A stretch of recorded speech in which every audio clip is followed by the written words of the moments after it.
Ratusan pegawai Kementerian Pendidikan Tinggi dan Sains Teknologi Senin pagi berunjuk rasa di dalam kantor Kemendikti memprotes kepemimpinan Menteri Satrio Sumantri Brojonegoro. Unjuk rasa ini dilakukan para pegawai di dalam gedung Kemendikti di kawasan Senayan. Demo bahkan sempat mengadang mobil Menteri Dikti dan Ristek Satrio Sumantri Brojonegoro yang masuk ke kantor. Para pegawai memprotes kepemimpinan Menteri Satrio Sumantri Brojonegoro yang disebut kerap bertindak kasar dan arogan. Dari video yang beredar di media sosial, para pekerja membawa spanduk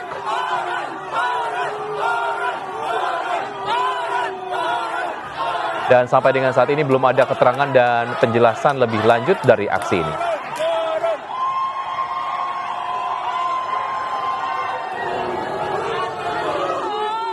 Pengemudi wanita nekat melompat dari mobil yang melaju tak terkendali hingga menabrak pesepeda di Kelapa Gading, Jakarta Utara.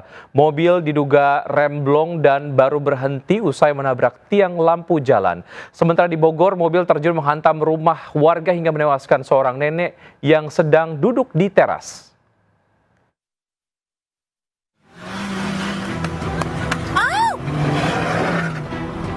Mengalami kerusakan mesin, mobil minibus ini melaju tak terkendali tanpa pengemudi di ruas tol Wiyoto Wiono. Pengemudinya, seorang wanita, panik turun dari mobil. Seorang warga berupaya menolong gagal memberhentikan mobil hingga melaju ke turunan Jalan Yosudarso Kelapa Gading, memicu kecelakaan menabrak pengendara sepeda. Mobil baru berhenti usai menabrak tiang lampu di pinggir jalan. Mau turun itu sudah turun loncat,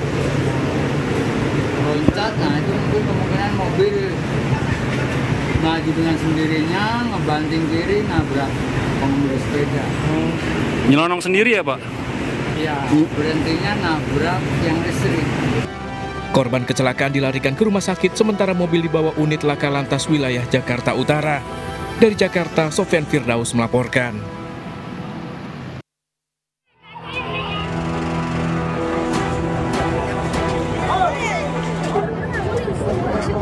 Mobil minibus ini terjun dan terguling menimpa rumah warga di Kampung Jatake, Cibung Bulang, Bogor sempat mengejutkan.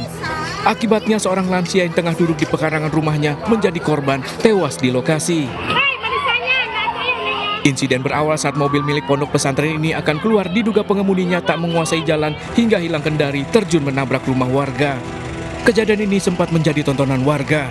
Dan si pengendara kurang menguasai kendaraan tersebut, akhirnya dia langsung ngegas dan menabrak satu rumah dan korban meninggal dunia. Pak, korban dibawa kemana? Korban dibawa ke RSUD William. Akibatnya rumah warga rusak parah. Kasus ini masih dalam penanganan Polsek Cibung Bulang, Bogor. Dari Bogor, Jawa Barat, Wildan Hidayat melaporkan.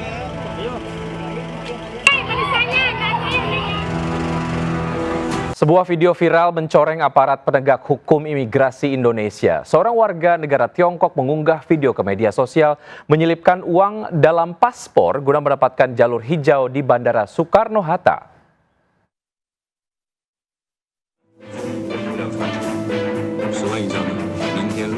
Video ini sengaja direkam dan viral di media sosial, dilakukan seorang warga negara Tiongkok dengan menyelipkan uang ke dalam paspor miliknya.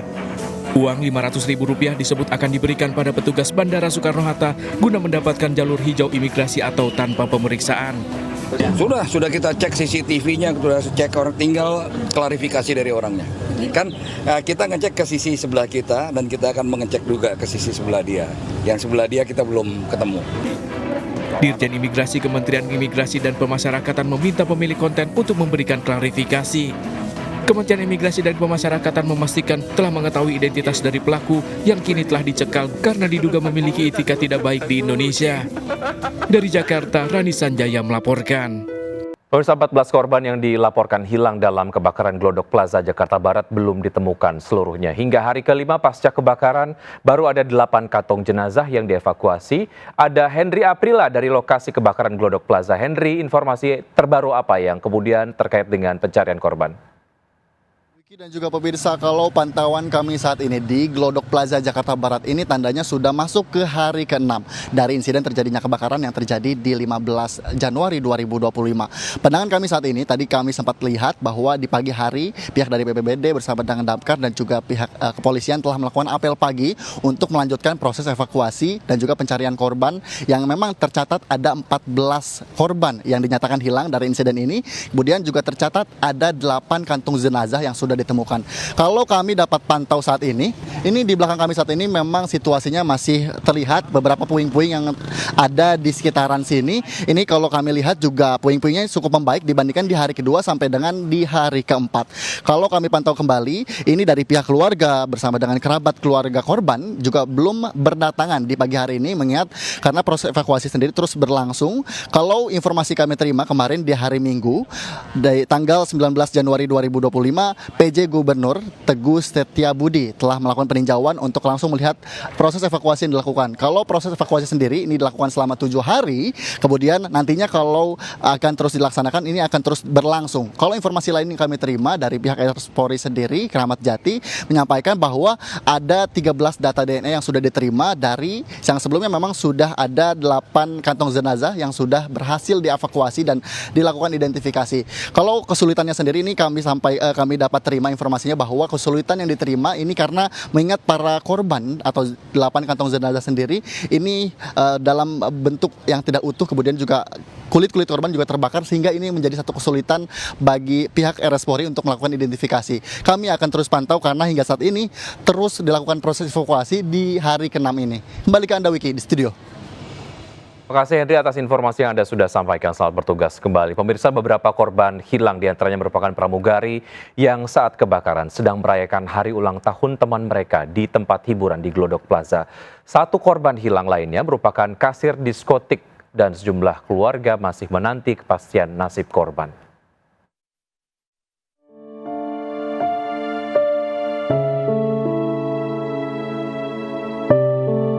Orang tua Osima Yukari, pramugari asal Kendal, Jawa Tengah, hanya bisa pasrah putri mereka menjadi salah satu korban hilang dalam kebakaran Glodok Plaza. Belum ada jenazah yang teridentifikasi sebagai jenazah Osima Yukari, pramugari Bluebird Nordic Airlines, meski keluarga telah menjalani serangkaian tes DNA di Rumah Sakit Polri Kramat Jati. Hasil tes DNA baru bisa keluar sepekan hingga 2 pekan lagi. Semoga anakku keselempit apa kesingsal, bukti bondi, bisa selamat. Itu harapan kami ya. Tapi kalau memang Tuhan sudah menginginkan anak kami harus kembali ke pangkuannya, ya monggo, saya ikhlas tabah. Jauh hari terus datang ke posko Glodok Plaza. Ia terus mencari keberadaan istrinya, Ade Aryati, 29 tahun. Ade Aryati bekerja sebagai kasir, menelpon jauh hari mengabarkan kebakaran saat kejadian. Namun saat tiba di Glodok Plaza, kebakaran sudah membesar dan ia tak diizinkan petugas masuk ke lokasi. Iya, saya langsung kalap, langsung kabur dari tempat saya kerja, langsung menuju lokasi. Saya berusaha untuk masuk, ditahan sama petugas gitu. Saya nampak kayak orang gila gitu. Hingga kini 8 kantong jenazah telah dibawa ke RS Polri Kramat Jati untuk diidentifikasi. Jenazah ditemukan dalam posisi tertimpa reruntuhan menyatu dengan material terbakar, sementara 14 orang dilaporkan hilang. Tim Liputan iNews melaporkan.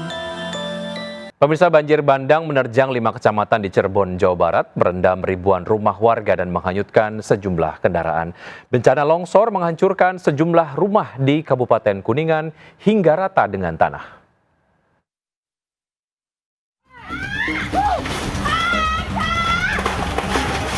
Sejumlah rumah di perumahan swadaya Desa Cimara, Ciberem, Kuningan ini ambruk membuat warga panik. Akibatnya 3 rumah warga hancur terseret dari ketinggian 50 meter. Tak ada korban dalam kejadian ini. Longsor terjadi usai hujan lebat melanda. Perumahan ini berada di atas perbukitan, merupakan relokasi dari warga korban longsor sebelumnya. Dampak longsor, 20 rumah terancam, petugas pun mengevakuasi 76 orang ke lokasi yang lebih aman. Sementara banjir bandang luapan Sungai Cipagar, Kabupaten Cirebon menerjang 5 kecamatan. Bahkan sejumlah kendaraan milik warga yang terparkir hanyut terbawa kuatnya arus air. Warga menyebut air datang tiba-tiba dengan cepat, membuat warga pasrah tak bisa menyelamatkan harta benda. Warga kini memilih mengungsi. Ketinggian air Ya kira-kira di sini ada 1 meter lebih. 1 meter. Banyak ini rumah yang terendam ya artinya. Banyak. Banjir bandang ini merendam ribuan rumah warga. Tim kontributor melaporkan. Sementara itu di Lampung, pemirsa, banjir bandang menewaskan 2 orang warga. Pasca banjir bandang, warga mulai membersihkan sisa material banjir.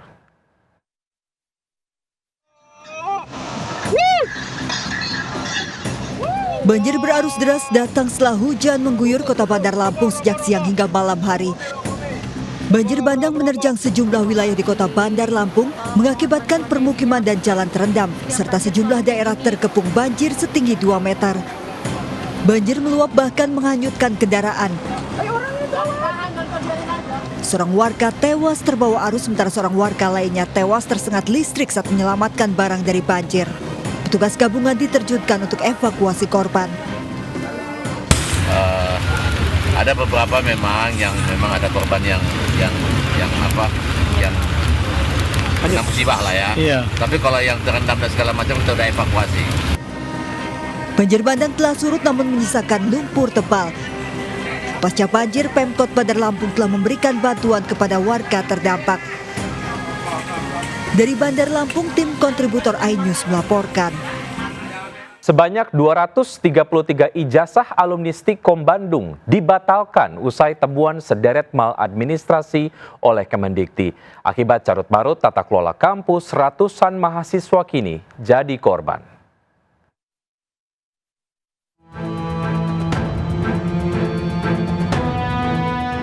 Kuliah sudah dinyatakan lulus bertahun-tahun lalu, sudah dapat ijazah, tapi kemudian ijazahnya dibatalkan oleh kampus. Ya, fakta itulah yang terjadi pada ratusan alumni Sekolah Tinggi Ilmu Komunikasi Stikom Bandung. Berawal dari temuan tim evaluasi kinerja akademik Kemendikti, ada banyak maladministrasi dalam syarat kelulusan mahasiswa Stikom Bandung periode 2018 hingga 2023. Mulai dari indikasi perkuliahan tidak melalui proses pembelajaran, manipulasi nilai, jumlah SKS tidak tercapai, tidak dilakukan tes plagiasi skripsi, hingga meluluskan mahasiswa tanpa nomor ijazah nasional. Atas sederet temuan itu, pihak kampus membatalkan 233 ijazah dan harus dikembalikan. Hitung itu, kenapa sampai 233? 233 itu kan ada 76 ijazahnya masih di kita kalau belum diperbaiki setelah sidang itu ya. Nah, ada yang dikembalikan itu 19. Ratusan alumni Stikom Bandung mengaku kecewa lantaran harus jadi korban gara-gara tata kelola administrasi kampus yang amburadul. Sangat merugikan. Masalahnya ijazah saya ini sudah nyebar ke perusahaan-perusahaan tempat saya kerja, seperti itu, Mas. Ada kesalahannya ini dugaan saya sendiri dari internalnya kampus ya, tapi seolah-olah mahasiswa atau alumni yang nggak tahu apa-apa ini jadi ke bawah atau kerembet lah. Dari Bandung, Jawa Barat, Tim Liputan iNews melaporkan. Pemirsa, sebuah video menampilkan salah seorang siswa sekolah dasar negeri nomor 078481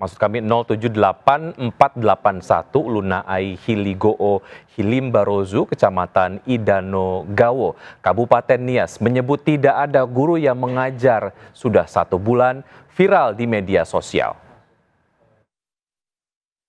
Keadaan gurunya tidak ada, gurunya sama sekali tidak ada. Seorang siswa SD merekam suasana sekolah di SD Negeri Uluna Hiligo, Kepulauan Nias, Sumatera Utara. Tidak ada kegiatan belajar di ruang kelas, hanya terlihat sejumlah murid berkumpul di jam pelajaran.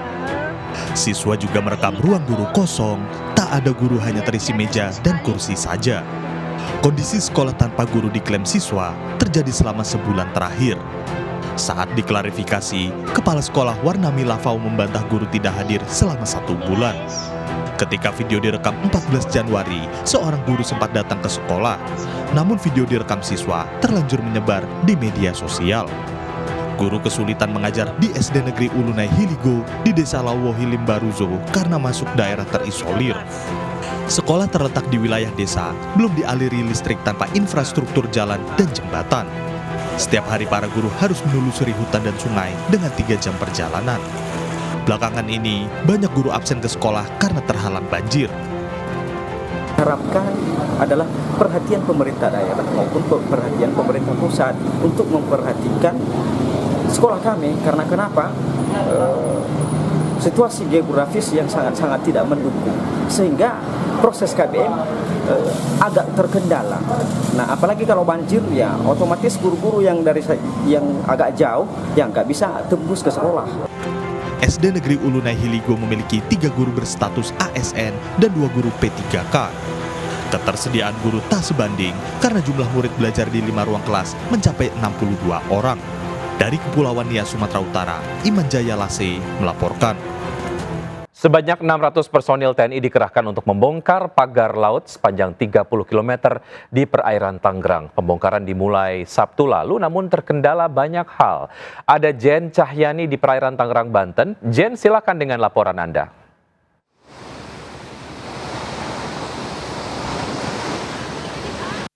Ya, baik Wiki dan juga pemirsa, untuk saat ini di kawasan Tanjung Pasir, Tangerang, Banten, belum ada aktivitas yang berarti baik dari Pangkalan Utama TNI Angkatan Laut maupun dari masyarakat setempat untuk pembongkaran pagar laut sepanjang 30 km yang terpasang di sini. Sementara itu kami juga masih menunggu informasi kapan pembongkaran pagar laut akan kembali dilanjutkan karena saat ini masih ditunda sementara. Sementara untuk pembongkaran sendiri sudah dilakukan 2 hari yang lalu, tepatnya pada hari Sabtu, dilakukan dengan melibatkan lebih dari 600 personel, baik dari TNI Angkatan Laut dan juga melibatkan masyarakat setempat yang ikut membantu membongkar atau mencabut patok pagar laut yang terpasang dan sudah berhasil mencabut 2,2 km patok pagar laut, dan kemungkinan ini dianggap kurang efektif karena hanya dapat mencabut 2,2 km per harinya dan juga kemungkinan akan jauh dari target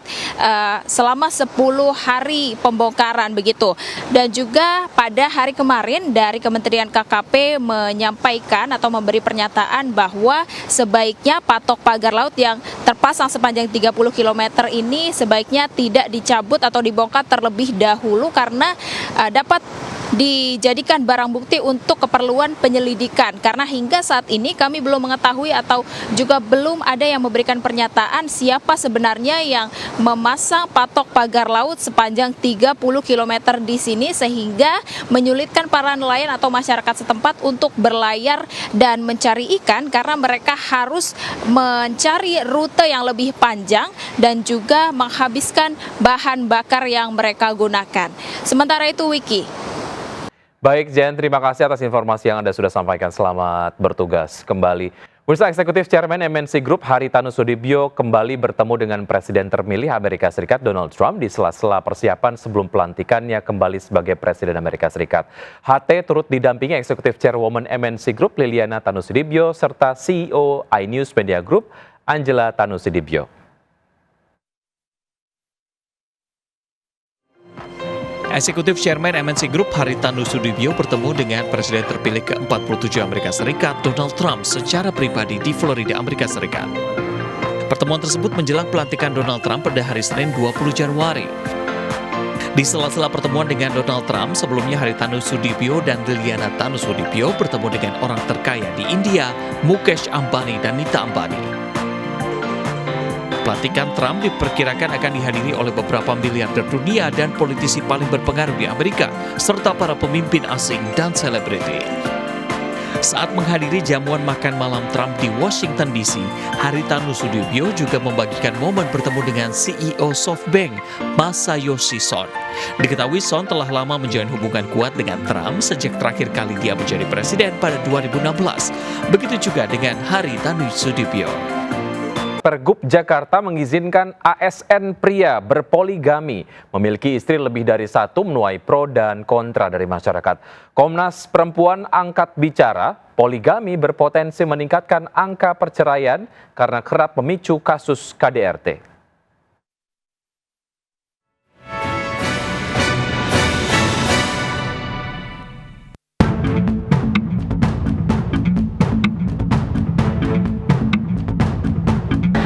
semangatnya adalah untuk melindungi keluarga ASN. Dengan cara apa? Dengan cara memperketat aturan terkait perkawinan maupun perceraian. Baru-baru ini peraturan gubernur mengizinkan ASN pria untuk berpoligami, memiliki istri lebih dari 1 orang. Namun ada sejumlah aturan yang wajib dipenuhi. Nggak bijak sih menurut aku ya. Nggak perlu juga ada keputusan kayak gitu. Terutama kita sebagai perempuan tidak setuju sekali. Nggak setuju.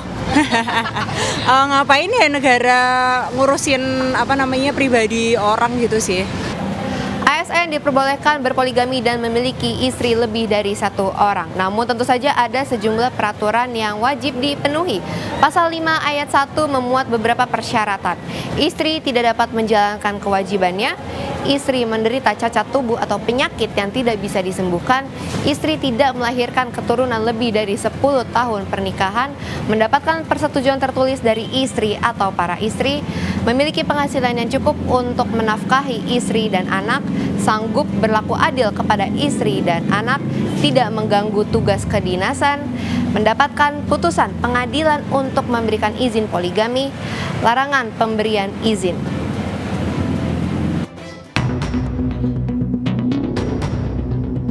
Observasi dari Komnas Perempuan, ya pemantauan Komnas Perempuan selama ini, orang-orang yang mempraktekkan poligami itu banyak mengarah kepada KDRT. Kenapa KDRT? Karena kebanyakan itu nggak sesuai dengan prosedural yang ada di dalam undang-undang perkawinan itu. Istri dalam kondisi cacat, istri tidak bisa melahirkan, satu lagi yang tidak bisa melakukan kewajiban ya. Nah ini kan subjektif ya, istri tidak bisa melakukan kewajiban itu kan seperti apa, perspektif siapa? Saya Naura Syafika dan juru kamera Jamie Jasin, sampai jumpa. Dipecat dari pelatih timnas, Sinteyong main film beradu akting dengan aktris Berliana Lovel. Dan berita ini menutup jumpa kita siang hari ini. Saya Wiki Ardian bersama tim yang bertugas undur diri. Tetap semangat dan sampai jumpa.